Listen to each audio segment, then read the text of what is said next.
New details from officials on the deadly school shooting in South Florida. The teenage suspect makes his first court appearance today. The community of Parkland is in shock, as you can imagine. After 17 students were killed in a high school shooting there, it is going to be up to those survivors, really, to pick up the pieces. My next guest has some insight into what lies ahead.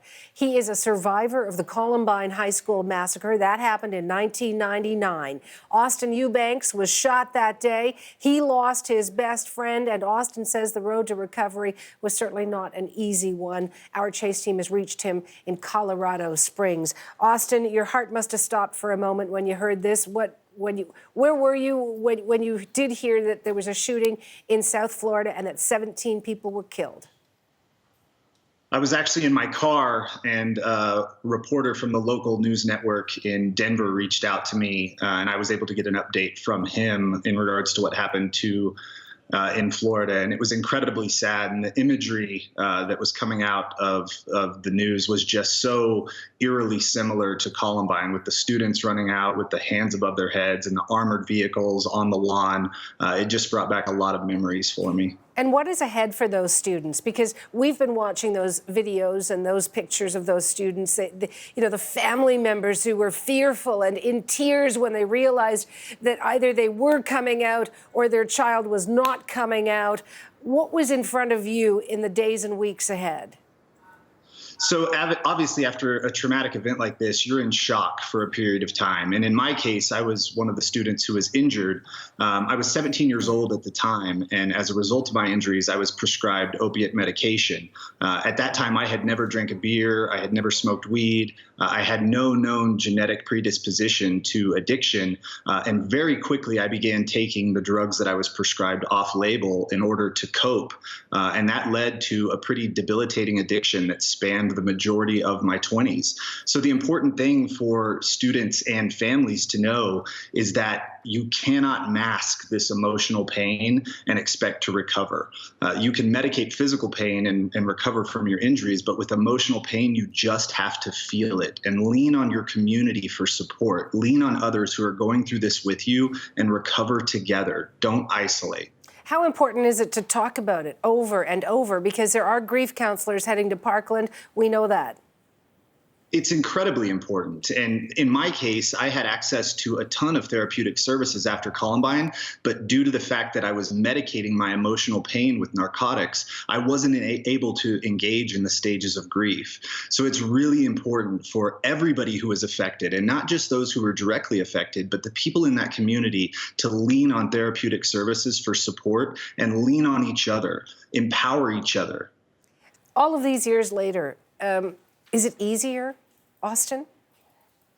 Well, by way of the work that I do today, I'm now a person in long-term recovery, and I'm able to help others recover as a result of trauma in relation to addiction. So I run a treatment program in Steamboat Springs, Colorado, and that work is incredibly rewarding, that I was able to finally turn my adversity into a sign of hope. And so now my primary emotion after something like this is just anger.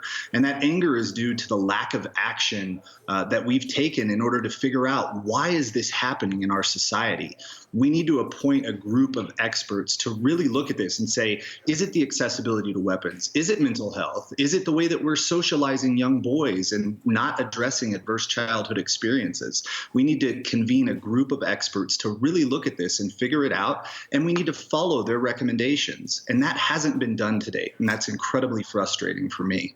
The Attorney General of your country, Jeff Sessions, has come out and said it cannot be denied that something dangerous and unhealthy is happening in our country. We also heard Donald Trump saying that there must be more emphasis put on the mental health issue of owning a gun. He did not talk about gun control in his comments.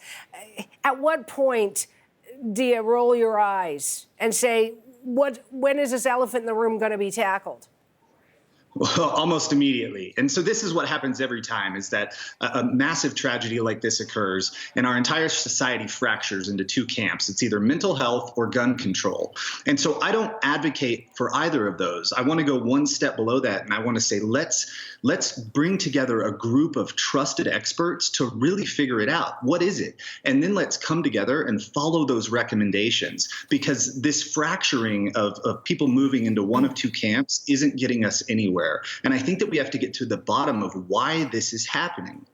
Final question for you, Austin, and this probably speaks to the work that you're doing today, all of these years later, but what is your message to those in Florida who are probably still holding their breath? Absolutely. Well, on that comment, I would encourage them to exhale, and I would encourage them to engage in the stages of grief. In my case, I just wanted to hide. I was going to do whatever I could to not be present because I didn't want to feel that pain.